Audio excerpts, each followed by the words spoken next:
Opa!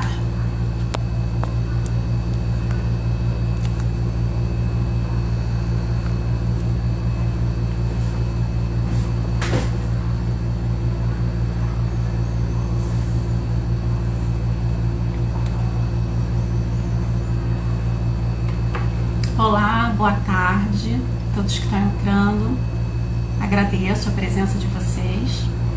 Vamos esperar só mais um pouquinho, né? Para chegar mais gente e a gente começar. Oi, Nathaniele. Muito feliz em te ver por aqui. Obrigada pela presença. Mary também, Luana, Natália de Paula. Muito obrigada pela presença. Vou esperar só mais um pouquinho para as pessoas entrarem.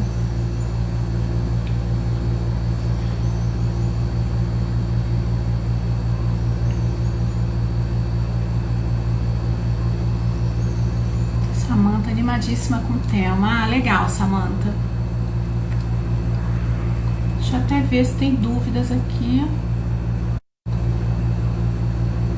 Não. Então, gente, quem não me conhece, eu sou Luciana Marques, sou vice-presidente da Comissão de Direito das Famílias e Sucessões. E hoje vou dar continuidade ao projeto que a comissão tem de toda semana fazer uma live. E esse projeto da gente é conexão com outras áreas. E hoje receberemos o Dr. Rafael Rocha, que já está aqui. Ele é especialista em direito imobiliário, tá? Enquanto o Dr. Rafael entra, eu vou falar um pouquinho da comissão. Fiz bastante conteúdo. Então, toda semana, na nossa página no Instagram tem posts. Na nossa página no Jus Brasil tem publicações de artigos que são produzidos pelos nossos membros. E a gente tem um canal no YouTube também. Olá, Rafael, tudo bom? Olá, tudo bem. Entrei, interrompi, mas pode continuar. Pode continuar. Sem problema. Estava falando aqui da comissão, do trabalho que a gente faz de produção de conteúdo, né? Toda semana a gente posta links vídeos na nossa página no Instagram, posts. A gente tem a nossa página no YouTube e no Jus Brasil, onde a gente está sempre postando artigos, temas relevantes, né? Da área jurídica. Então, muito feliz de você ter aceito o nosso convite. Tá? Prazer todo meu. Então agora eu vou deixar você se apresentar aí para as pessoas, para a gente poder iniciar sobre o nosso tema. Live em si. Tá ótimo. Estão pedindo para você levantar um pouquinho a câmera. Aí, para a gente acertar aí. Por não levantar, isso. Como? Tá, um pouquinho para baixo, assim. Aí tá bom. Tá ótimo. Tá ótimo. Perfeito. Obrigada. Tá ótimo. Então, meu nome é Rafael Rocha, eu sou advogado, eu atuo desde 2006 dentro do ramo do direito imobiliário, né? Passei aí por o setor de vendas, corretor de imóveis, depois lidei mais com a parte de legalização de imóveis, né? Mais como despachante, e aí finalizei com a advocacia, né? E aí, como já tinha essa bagagem, foi a área que eu decidi atuar aí dentro da advocacia em si, né? A gente no comecinho fica bem generalista, né? Mas depois a gente tenta ir segmentando, né? E, enfim, e agora, mais do que nunca, depois dessa pandemia, a gente entendeu, né, que essa questão extrajudicial veio para ficar, né? A gente vai trazer um pouquinho disso na live. Eu preparei aqui uma parte bem interessante que vai falar sobre essa desjudicialização, né? Que não é nenhuma novidade, porque o Código de Processo Civil, lá já em 2015, ele já previa, né, essa desjudicialização, esse desafogamento da justiça em si, né?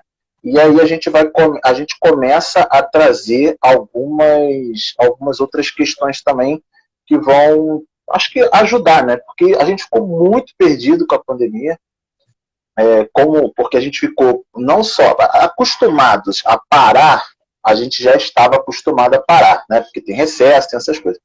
Mas a gente ficou muito assustado com a possibilidade de não voltar, né? Isso é que assustou mais do que propriamente parar, né, em si, porque parar a gente está acostumado, né? Então, o nosso papo vai por esse lado aí e tá feitas as apresentações, tá? Então, a gente vai falar da importância do registro, né, da carta de sentença de formal de partilha no RGI. E vamos começar então explicando um pouquinho para as pessoas o que... Eu não sei se tem pessoas aqui que não são advogados, né? Advogados. O que é a carta de sentença e o formal de partilha? Isso. O que eu vou trazer, na verdade, e exatamente por carinho a esse público que não necessariamente é advogado, né? Eu vou trazer assim dados, mas eu não vou meter a parte muito técnica, né? Até porque aqueles que já têm o conhecimento têm a oportunidade de, com que a gente vai dar de norte aqui, procurar, né? Se aprofundar mais, até porque dentro de 1 hora a gente não vai esgotar o assunto, não tem como. E para aqueles que estão nos assistindo e que não são da área, eles vão também ter acesso a essa informação, que eu acho que é muito interessante. A gente tem um processo, né? Nós temos todas as fases do processo, nós temos o saneamento do processo, nós temos a sentença, que é propriamente dito aquela última vontade do Estado juiz, né? Quando o Estado do juiz se manifesta dentro de uma ação que já está madura para o seu julgamento, ele profere uma sentença. E a gente tem o nosso primeiro erro, que eu costumo ver muito, ainda mais em estudantes de segunda fase, por exemplo, de direito, que estão começando aí, saindo da faculdade, né, que é uma área que eu também dou um certo suporte para alguns cursos, é que eles confundem a sentença em si, né, com a carta de sentença. Então, acho que a gente pode começar tratando um pouco de... Porque muita gente acha, ainda mais as pessoas que começaram a advogar depois que o processo eletrônico foi implementado, propriamente dito, que a carta de sentença nada mais é a sentença transitada em julgado. Então, a sentença transitada em julgado, ela continua sendo uma sentença. Ela não muda a sua natureza jurídica por decorrer o tempo para que a pessoa recorra, enfim, a parte que está insatisfeita recorra, tá? Então, a gente tem que diferenciar muito bem o que é uma carta de sentença de uma sentença. A sentença está inserida na carta de sentença, porém não é só a carta de sentença, tá bom? Feito isso, o que a gente entende por carta de sentença? Tá? E aí eu não vou, como eu falei mais uma vez, não vou ficar aqui elencando para vocês todas as possibilidades. A gente vai falar sobre algumas sim, mas a gente não vai elencar todas, tá? A carta de sentença é um compêndio de documentos que vão acompanhar o processo. Ou seja, para aquela sentença acontecer, vamos falar, por exemplo, no inventário, né, por exemplo. Para aquela sentença acontecer, nós temos que ter uma série de documentos que começaram a chegar, né, para que ela pudesse chegar ao ponto da sentença, que foram colocados no processo para que elas chegassem ao ponto de sentença. Então, quando você pega a carta de sentença, nós vamos ter vários outros documentos, como, por exemplo, no inventário, o pagamento do imposto de transmissão, né? Aquela partilha feita, enfim, tudo isso vai compor... As mais importantes do processo. Mais importantes do processo, elas vão compor a carta de sentença. Por que eu digo... e aí eu vou só interromper aqui, porque eu acho assim, eu tenho muito respeito pela comissão, e por vocês, e eu acho que eu vi aqui um comentário de risos durante a fala, né? Então, assim, não é meu lugar, de fato, é porque eu sou um convidado, então, assim, se a pessoa realmente não está se sentindo, né, apta a estar aqui, acho que, né, não é o local de estar. Mas, enfim, né, a gente continua, porque eu acho que é uma grosseria com os nossos colegas, né, comigo, com a comissão. Então, se não se sente, não é seu lugar aqui, então, por favor, né, não atrapalhe, tá? Voltando aqui, então. Desculpas, Rafael. Não, sem problemas. A presença do nosso diretor da ABA Rio de Janeiro, Dr. Marcos Priscila. É um prazer. A nossa presidente da comissão está aqui presente. Doutora Rafaela. Não, só para colocar, porque assim, eu tenho acompanhado muitas lives e sempre tem pessoas que vêm atrapalhar. Então, para a gente não sofrer com isso, né, a gente acaba... Aqui no nosso ambiente a gente não tem, peço desculpas. Nada, sem problemas, não é culpa de vocês. Enfim, então nós chegamos nesse ponto, aliás, as pessoas, voltando ao meu raciocínio, Então, as pessoas que não estão acostumadas ao processo físico, elas não pegaram muito isso, né?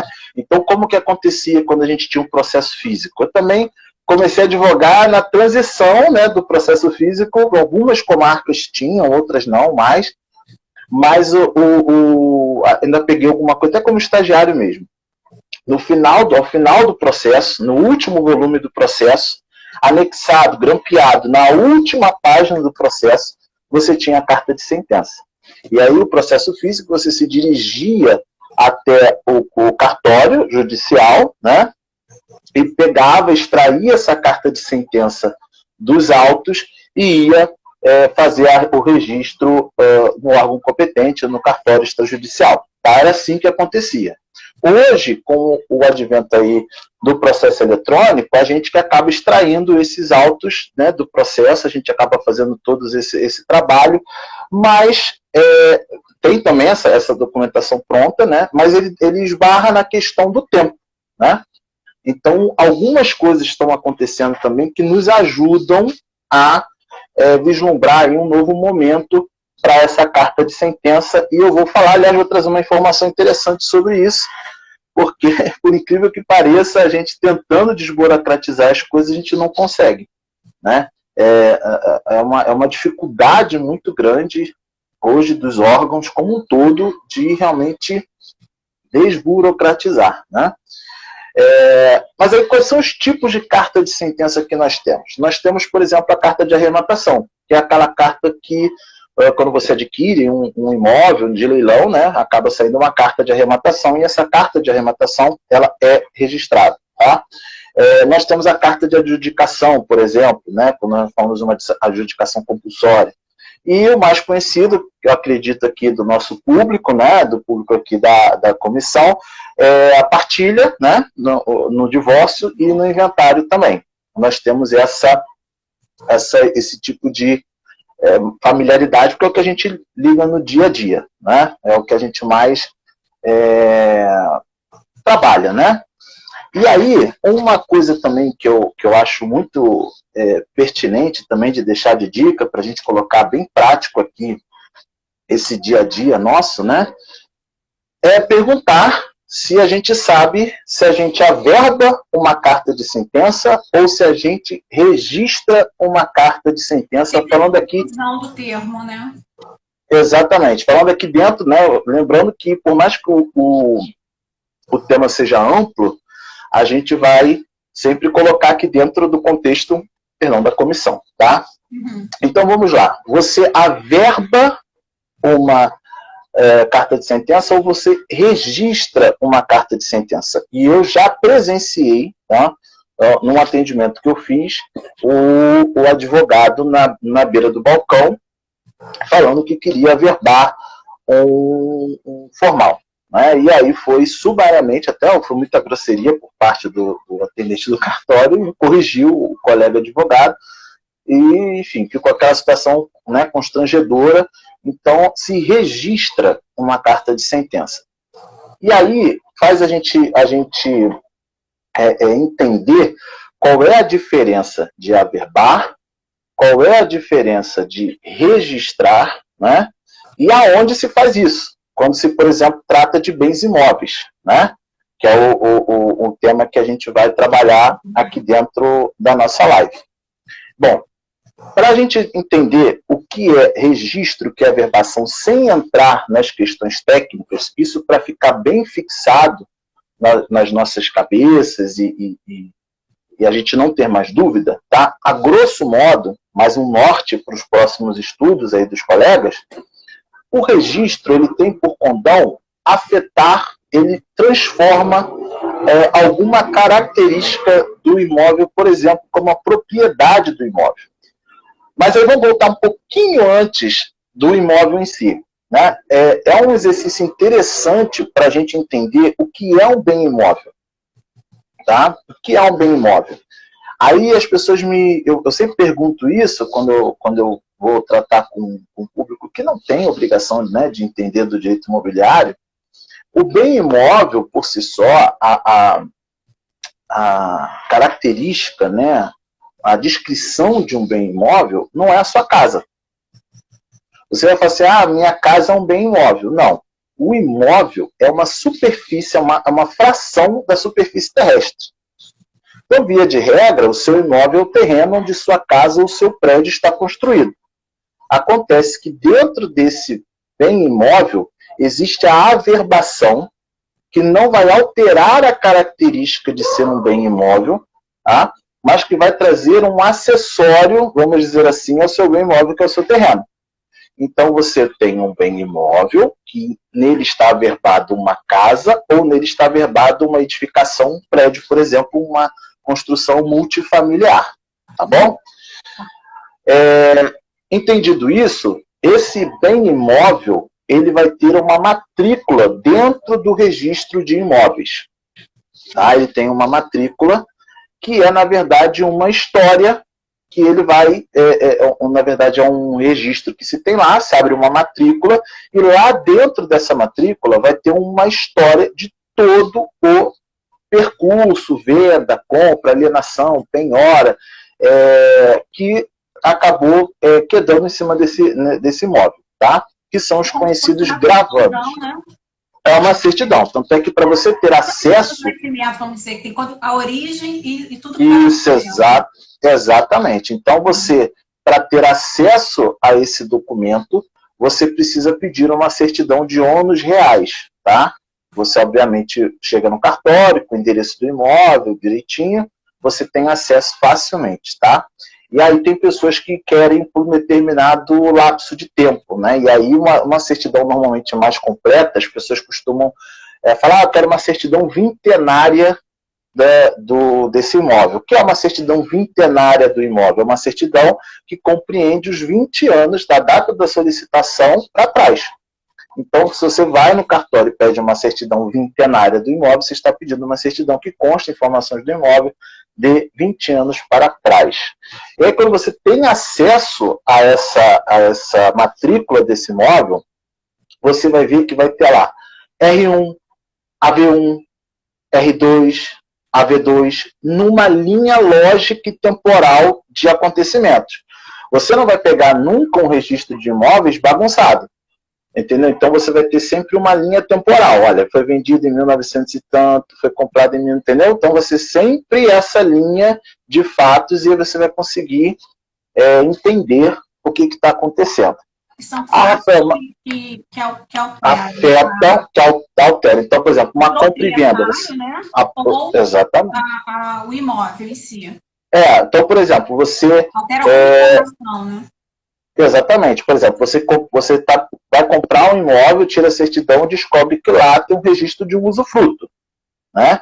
Então, você acaba entendendo que há um no proprietário, né? E há uma pessoa que é a usufrutuária, ou seja, a pessoa que ela usa e flui do imóvel. Tem o uso e os frutos do imóvel, tá? Isso você encontra essa informação bem delineada lá. E se já teve um usufruto e foi cancelado, vai ter o usufruto aqui, e o cancelamento bem abaixo dele na certidão. Isso é bom, então, assim, segurança jurídica, né, para as pessoas. É a publicidade. Estão comprando. É a publicidade. Né? Você tem, um dos documentos listados para quando você compra o imóvel, você tira essa certidão. Então, é a tranquilidade de você entender. Bom, Rafael, mas eu já peguei casos de que o imóvel não tinha matrícula. E aí eu fiquei com a carta de sentença na mão e eu não conseguia registrar.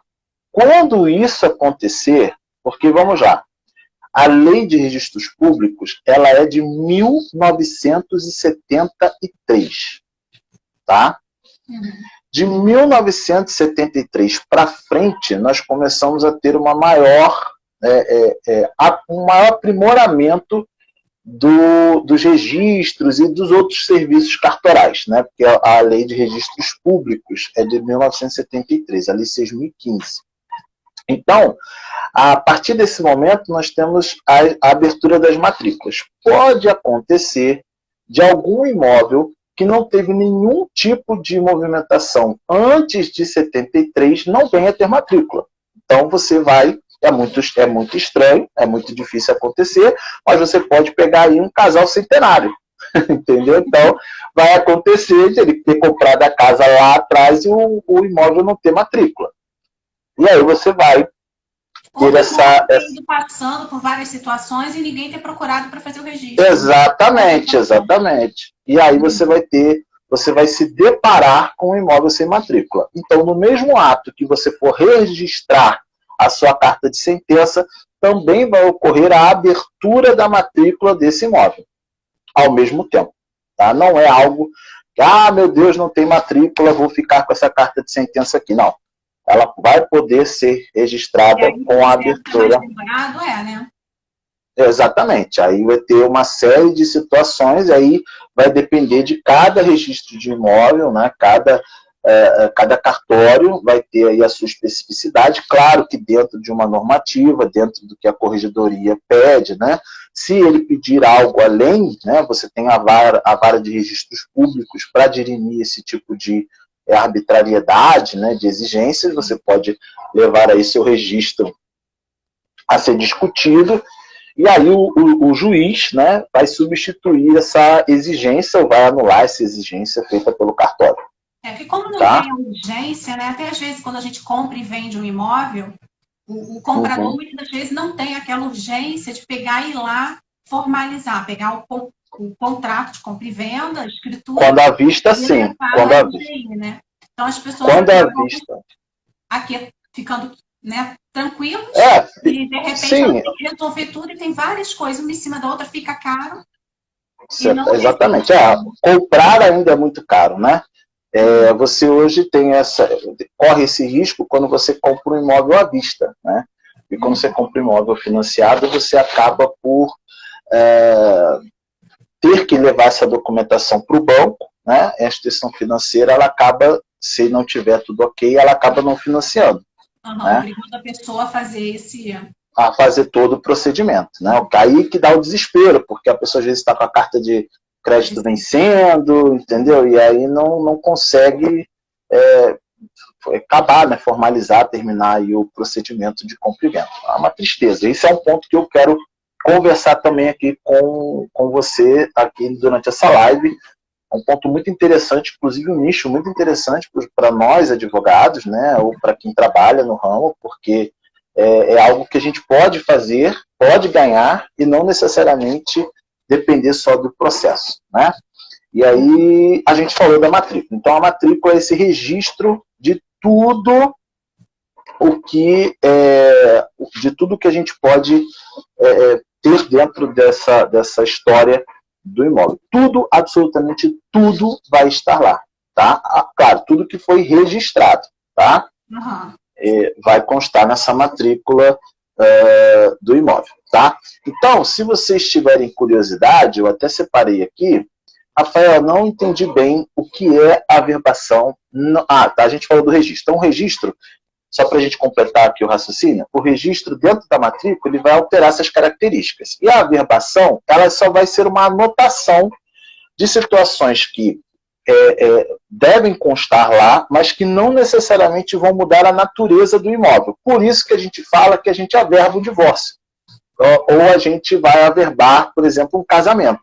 Não vai mudar a propriedade do imóvel, né? Ainda mais quando o imóvel for adquirido antes do casamento, né? Então não tem aí esse condomínio aí de proprietários, mas ele é interessante, essa informação tem que constar, o seu estado civil tem que constar na atualização da matrícula, e por isso que nós falamos que nós averbamos um divórcio, que nós averbamos um casamento, tá? Exatamente para ficar, constar lá que você efetivamente tem um estado civil.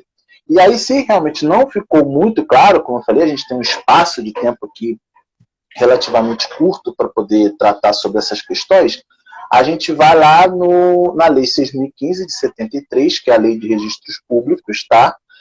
No seu artigo 167, nós temos dois incisos com várias alíneas que vão dizer, por exemplo, o 167, inciso 1, tá? Vai elencar todos os registros que podem ser feitos dentro do registro de imóveis. Tá? E logo em seguida, no inciso 2, todas as averbações que podem ser feitas dentro do registro de imóveis. Então não é algo que você precisa decorar. tá?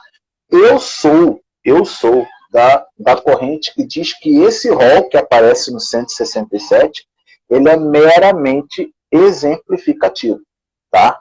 Ele não é taxativo e ele não exaure aqui todas as possibilidades de registro dentro da matrícula do imóvel. Ele que fala da carta de sentença, do formal de partilha. Ele fala que no kit ainda, né?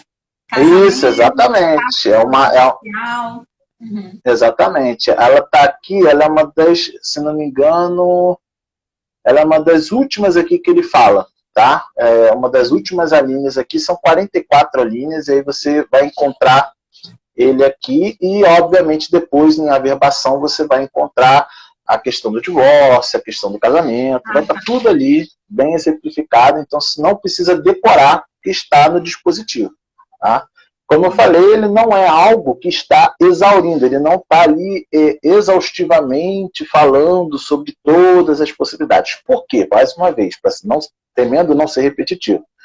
Em 1973, essa lei ela entra, né?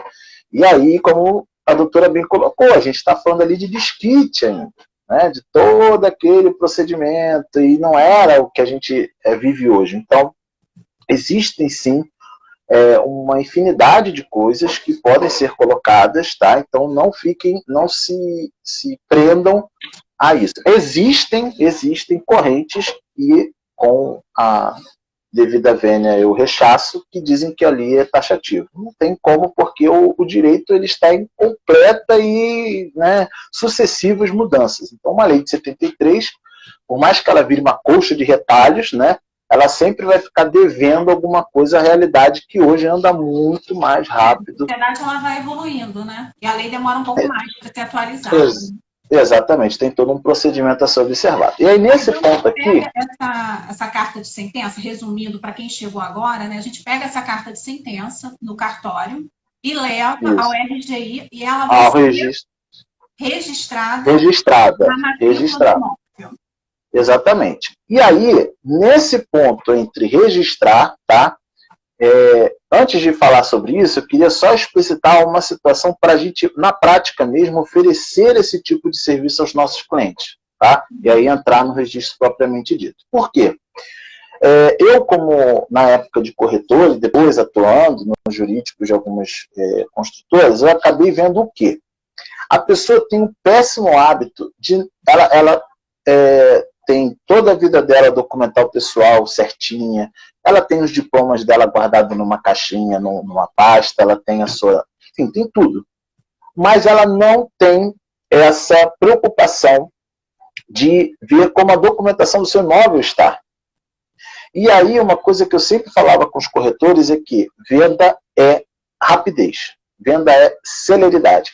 Então, aos advogados que têm os seus clientes, né, que têm o seu escritório, façam essa oferta quando vocês forem tratar de um divórcio, quando vocês forem tratar de um casamento, quando vocês forem tratar de uma habilitação de casamento com outro divórcio, né, anterior a essa habilitação.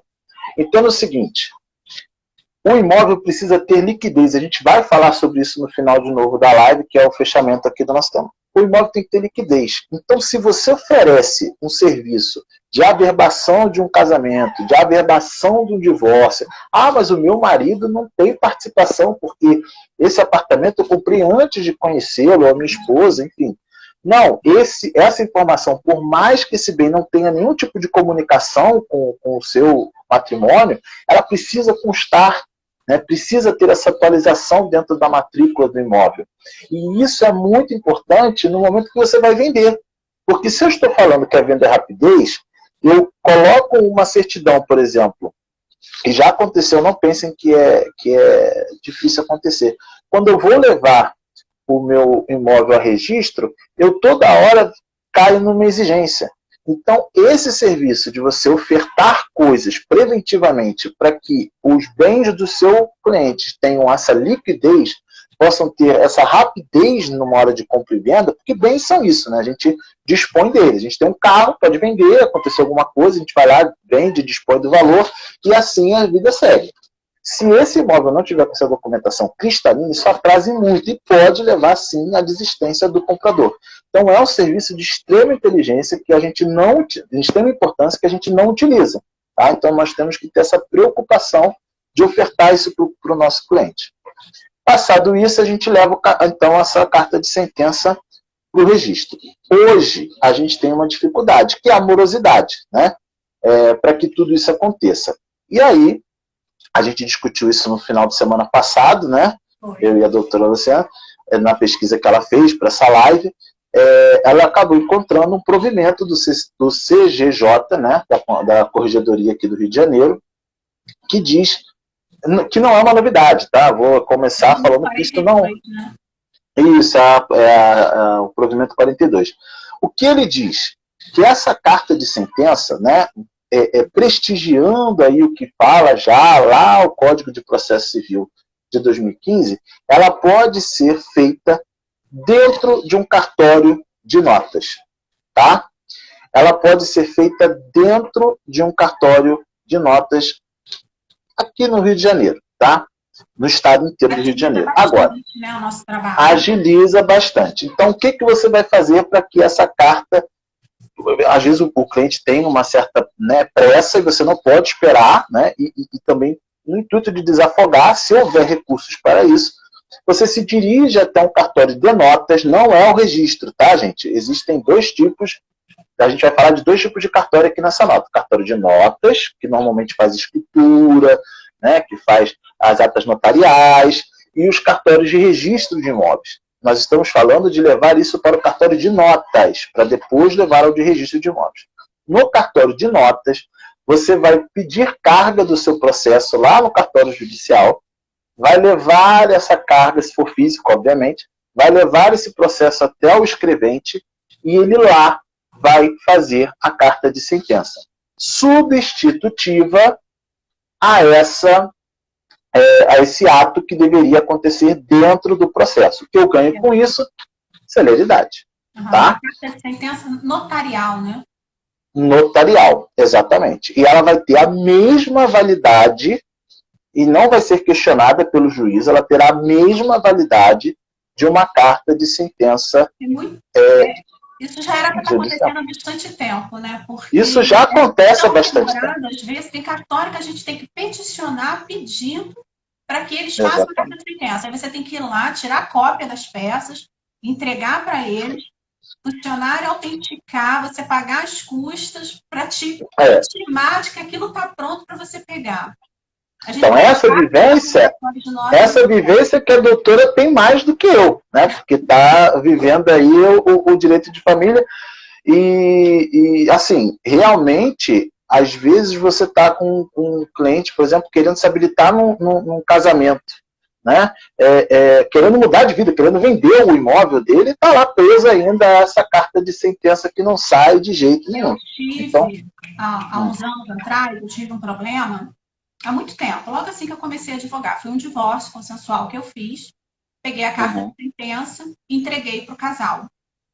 E aí, na época, até ofereci. Eu ia no RGI fazer. Eles não quiseram.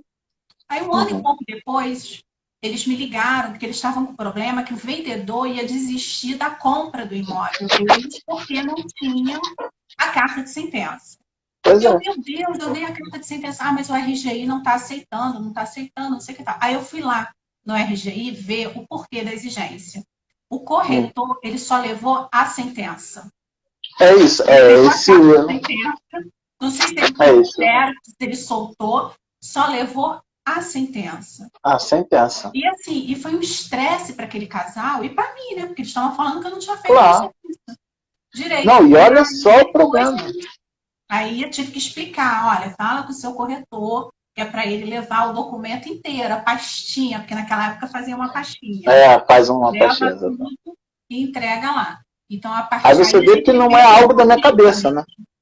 Não é algo da minha cabeça. Não é. Eu tive esse problema. Não é. E é uma coisa que acontece e você fala, cara, é celeridade, filhão. Eu quero comprar, entendeu? Eu quero dar de presente para uma filha que está casando, tenho pressa para mudar. Né? Então, um ia mudar de estado, o outro tinha pressa, né? E a pessoa que comprou Porque já estava a negociação já há um tempo, e quando vai fazer o registro, dá rolo. Ocorre esse problema. E você vê que é o seguinte, por que é o desespero? Porque eu não sei se vocês já tiveram uma experiência de fazer um registro, acredito que sim, de uma escritura de compra e venda, por exemplo. Você dá a primeira entrada, são 15 dias para o primeiro exame. Se voltar alguma exigência, por isso a necessidade de vocês fazerem a tal da due diligence, que todo mundo fala antes de fazer o registro, volta essa prenotação, né, que a partir do momento que você entra no registro de imóveis, esse procedimento ele vira uma prenotação. Então você não fala, o processo no registro de imóveis, não, a prenotação. Eu acho muito importante a gente saber a nomenclatura das coisas, né, porque passa segurança, né? Então vira uma prenotação, tá? A prenotação nada mais é do que o processo dentro do cartório.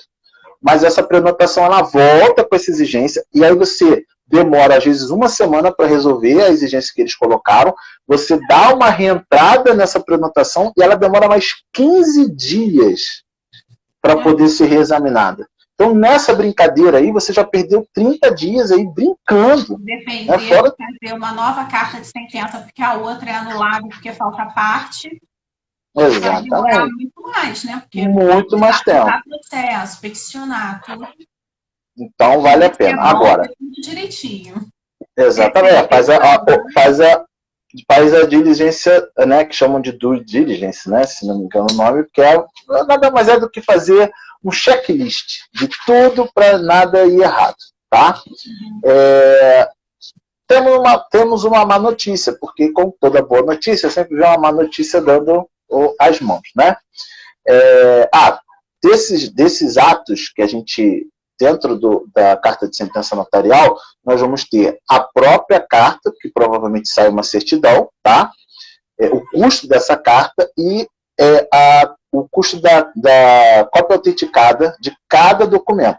Então, fica um preço um pouco salgado, né? Não fica um preço muito barato, não, mas para a celeridade, para o conforto, tem custo. Rafael, a Débora está comentando aqui, a doutora Débora, que é uma pena a gente não ter esse ensino, né? Direito registral na faculdade. É uma área tão importante, registral e notarial, né? E notarial. A doutora Débora, na prática e na marra. A doutora Débora, ela tem uma vivência, ela já foi minha sócia, a gente faz algumas parcerias. A doutora Débora tem vivência de cartório, né? Então ela sabe quanto que é difícil depois a gente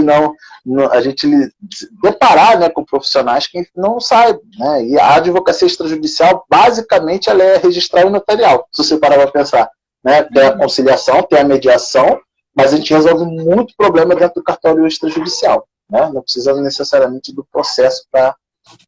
Eu estou com um delay, então às vezes eu estou te cortando, mas não é porque eu sou mal educado, não, porque vem um delay, tá? E aí eu percebo que a gente está... Enfim, a má notícia é que eu fiz o meu dever de casa e liguei para um cartório do Rio de Janeiro, eu liguei para o cartório mais vanguardista que tem, que a gente até conversou sobre ele, né, na conversa que a gente teve, e, pasmem, eles não têm nem... Eles, assim, quando eu falei... ficou meio que, carta de sentença? Eles ainda não sabem que isto está acontecendo. Né? Então, eu acho que só um cartório que estava oferecendo no site, na internet, estava dizendo dessa possibilidade, mas eu não lembro qual. E vi que em São Paulo e outros estados isso já acontece há bastante tempo. 2013, São Paulo é um ato de 2013. Estão 7 anos já com essa prática. Então, eu entrei em contato com o cartório aqui, não vou dizer qual, para não expor, mas é o melhor que eu acho para trabalhar no de notas, né? E eles me informaram que eles não sabiam, me pediram para eu ligar na segunda-feira para poder me informar os custos. Tá? Então, a única coisa que eu posso dizer é que... A pandemia está vindo tanto provimento... Está todo mundo... Exatamente. Tempo de eles se atualizarem. A Cristina Cruz, ela é diretora adjunta da Aba Rio, ela fala que daqui a pouco a gente vai ter um vademécum, de tanto provimento. De tanto provimento. É verdade. É o direito da pandemia. É o direito da pandemia. É uma nova matéria.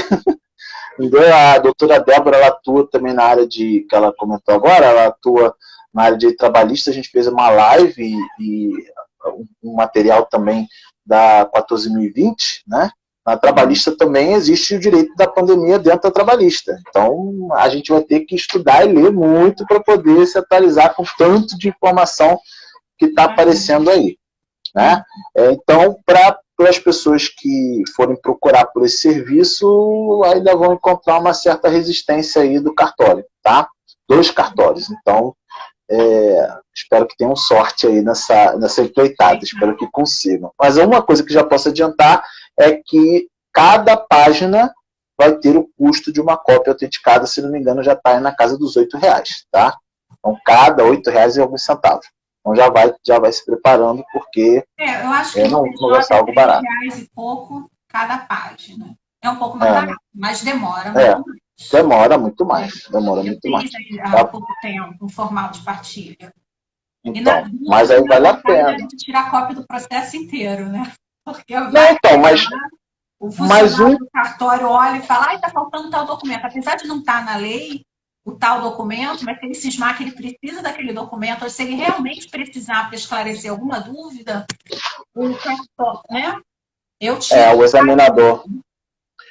O que acontece é realmente essa questão dos valores, né? Mas é interessante você ter. E esse provimento, ele em São Paulo, aqui no Rio, como o modus operandi dele, né? Eu tentei até entrar em contato com o cartório para entender, né, como é que ia funcionar isso, porque uma coisa é o provimento, outra coisa é como os cartórios vão fazer essa execução.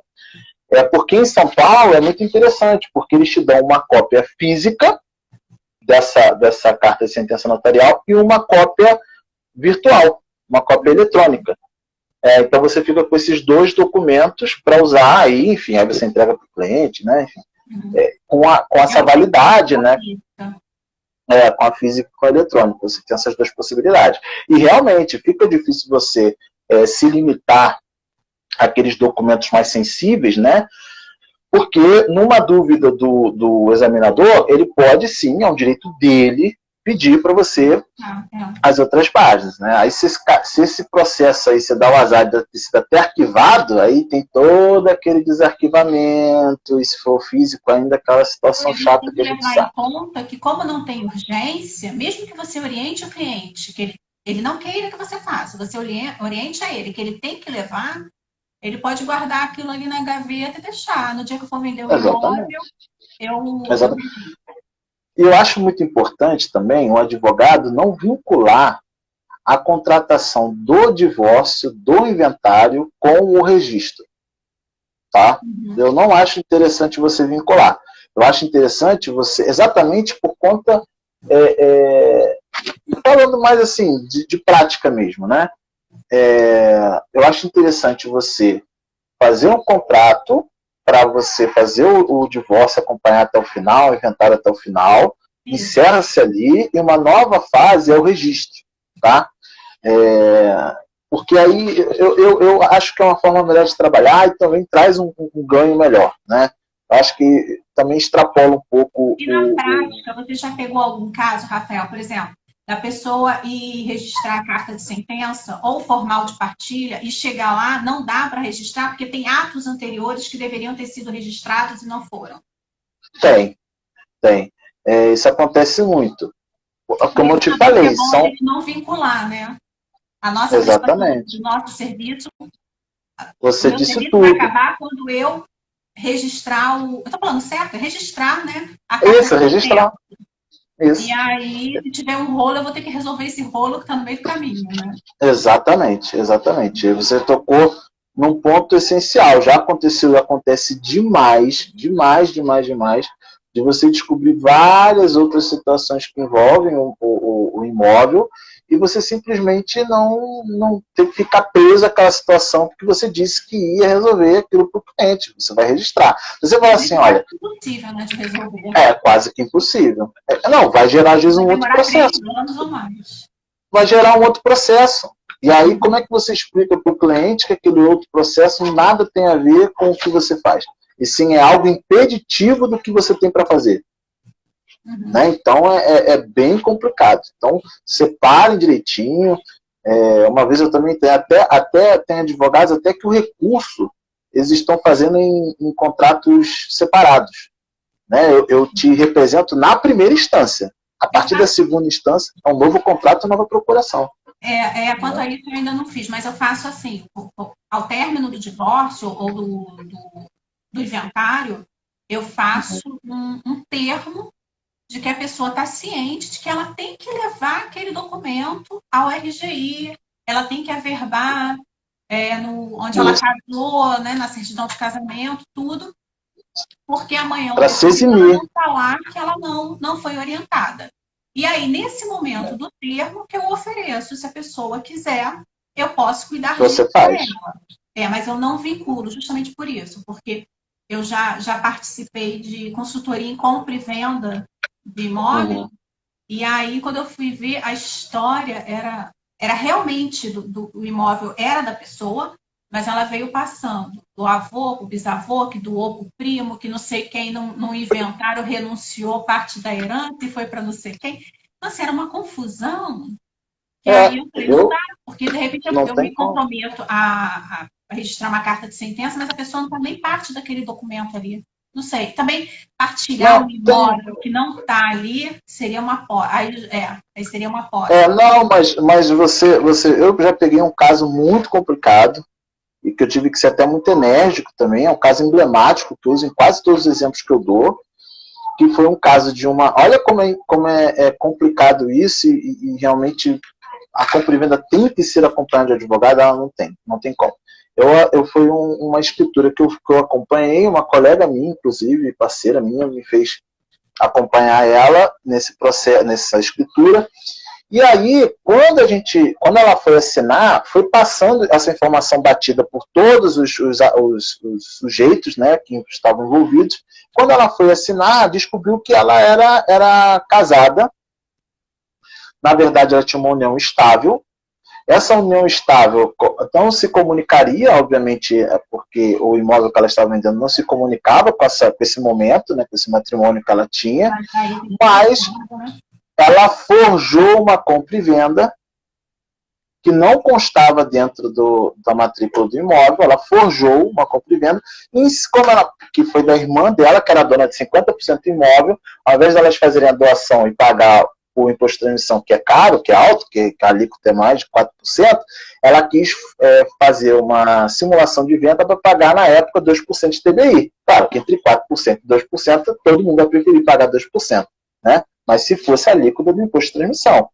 Então, nessa simulação, e essa informação não estava, a união estável dela não estava constando no registro de imóveis. Então, realmente, passou batido. Até que o marido decidiu reivindicar os 50% que era dele, os 25%, na verdade, que era dele, nessa simulação aí. E foi uma tristeza, viu? Foram 6 meses de negociação. Tá? 6 meses de negociação para a gente poder fazer aí resolver esse problema. Então, a gente leva então essa carta de sentença a registro. Vão ter uma série de exigências que o registro vai fazer, como documentação do apresentante, que é a pessoa que efetivamente vai levar a carta de sentença para o registro de imóveis, tá? Os documentos que são de praxe, que normalmente, inclusive, já estão no formulário mesmo de preenchimento, que você já vai levar, né? E, obviamente, você cuidar das exigências que vão aparecer. Sempre tem uma exigência que aparece durante essa prenotação, durante a vida dessa prenotação, tá? Então, você cumprindo com isso, ao final você tem um registro dessa carta de sentença. Por se tratar de um inventário e no divórcio, o que ela vai alterar? A titularidade da propriedade do imóvel. Tá? Então, você vai ter lá a divisão, né? Então, se for mais de uma pessoa, mais de um herdeiro dentro do inventário, você vai ter um condomínio, né, entre os herdeiros, ou seja, você vai ter uma participação fracionário de cada um vai ter 25%, enfim, né, dependendo aí da situação. E no caso do divórcio, se esse for o acordo, ou fica no nome de uma pessoa só, ou os dois vão dividir esse bem aí, né, enfim. Depende de como isso... E começa o condomínio, né? E começa o condomínio, exatamente, da propriedade do imóvel, do bem imóvel. E aí é importante que essa informação esteja, né, a importância para a gente responder, né, a gente fez toda uma caminhada para chegar na resposta da nossa live, a gente chega no momento do registro, primeiro, para dar publicidade. todos esses atos têm que ser públicos, né? Por força de lei, eles têm que estar dentro da matrícula do imóvel para ser acessado a quem interessar possa, inclusive credores. Para os cônjuges, né? E exatamente. também para as pessoas terceiras que vão contratar. Imóvel, né? Exatamente, entendeu? Para credores, para você usar daquele bem, porque eu sempre bato na liquidez do bem, ou seja, você tem que ter bens vendáveis. Um bem que não tenha documentação, um bem imóvel que não tenha documentação finalizada, direitinho, fechadinha, ele vai custar menos no mercado. Então você já começa com um prejuízo financeiro. E quer fazer o cliente entender, né, quer fazer a gente entender como ser humano, é doer no bolso. Então o imóvel vai desvalorizar em 10, 20, 30, 40% às vezes por conta de uma documentação boba, entendeu? Que às vezes até se perde no tempo. E aí você perde a oportunidade de vender aquele imóvel porque você não registrou. Então, se eu fosse elencar quais são as principais consequências, a principal importância é a publicidade, porque aquele ato deve ser público e a publicidade se dá com o registro. E volto a dizer, só é dono, só tem a plena propriedade do imóvel, é uma máxima do direito registrado notarial e do imobiliário, quem registra. Então, quem não registra não é dono. Não é dono. Então, se você não tem esse condomínio bem estruturado dentro da matrícula do imóvel, você tem um imóvel que não tem a liquidez que o mercado vai precisar para você dispor a ele. E bens, a não ser aqueles que são extremamente apegados às casas e aos bens, são para você dispor, vender, comprar o melhor, enfim, no momento de necessidade da família, poder lançar a mão daquilo com agilidade. Tá? Então, liquidez do imóvel e a questão da publicidade são as duas questões que eu elencaria para responder o tema aí da nossa live. Tá? Muito importante, então, ter tudo organizado, toda a documentação do imóvel. Nisso inclui registrar o formal de partilha, a carta de sentença, a carta de adjudicação, porque isso traz segurança jurídica para todos os envolvidos, traz a liquidez do imóvel, né? Exatamente. E o valor do imóvel. A doutora Rafaela está colocando até muito bem, é isso. Dono quem está na matrícula. E o cliente, sendo ele... Entendeu? Exatamente. O cliente toma um susto, né? Quando você fala assim, olha, você não é dono. Como assim que eu não sou dono? Eu paguei, eu tenho o documento. Aí você vê, você entrando numa execução, você recebendo aí, às vezes você indo vender o seu imóvel ou dando ele de garantia por um empréstimo que você vai pegar, né? Porque é uma modalidade, né? Você chama de hipotecar o imóvel, né? Nos Estados Unidos a gente usa muito isso, a gente não, né? Quem mora lá fala assim, a segunda hipoteca do imóvel, que você dá ele em garantia.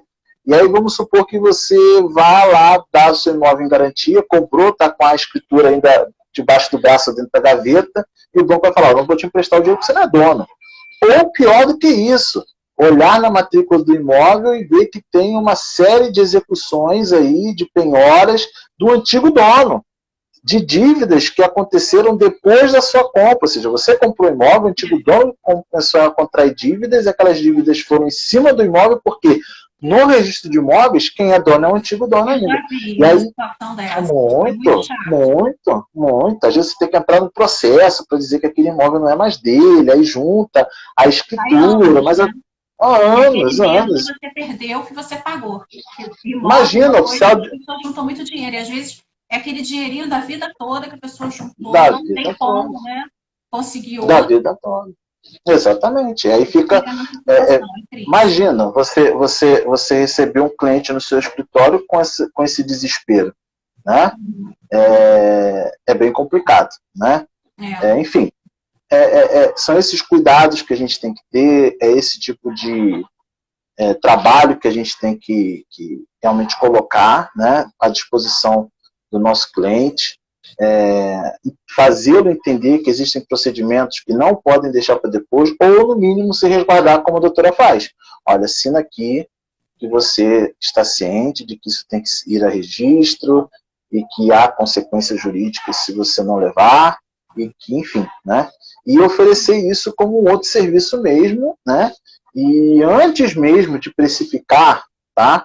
Eu costumo sempre dividir as minhas diligências. Então, antes mesmo de precificar, você faça um levantamento, tá? Cobre do cliente, pelo menos o valor, está cento e poucos reais, para você poder ir no registro de imóveis, que é a jurisdição daquele imóvel, né? Que cada registro de imóveis tem uma área de atuação, e aí você busca essa certidão de ônus reais, né? E analisa antes de precificar o ato para o seu cliente, tá? Fala mesmo que tem que fazer um levantamento, porque foi como a doutora falou, às vezes você pode estar pegando uma situação que vai extrapolar. Da gente oferecer o serviço de ir lá o serviço. A carta de sentença e formal de partilha.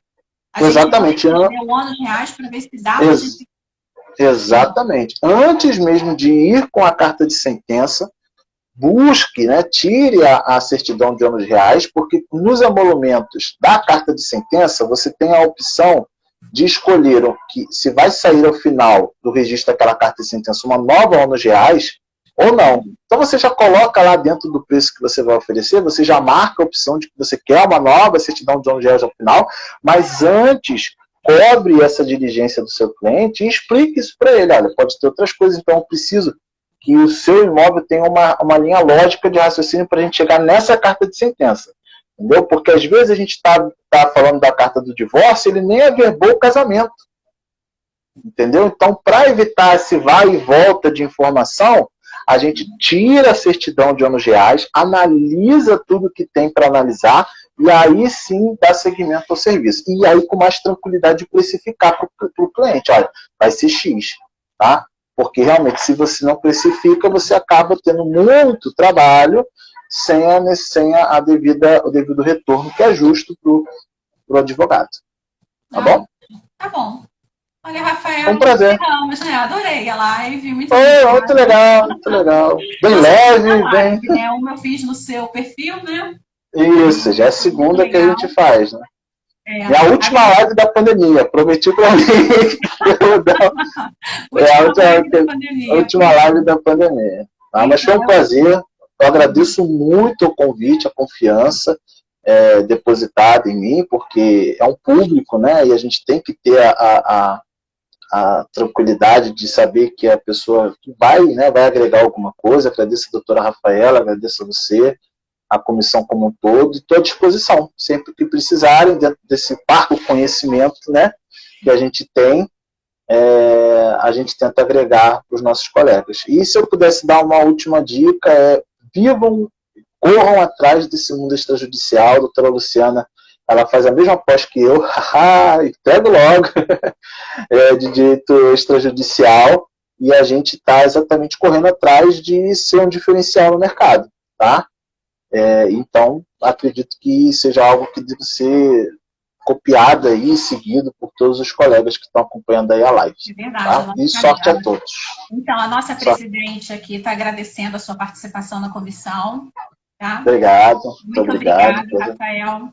E... Tá bom, precisando estar aqui. Ótimo, vamos encerrando aí. Um abraço, ajudou bastante, trouxe bastante informação, foi muito bem elogiada a live aqui. Muito obrigado, gente. Foi um prazer. Tchau, tchau. Tchau, gente. Obrigada, hein?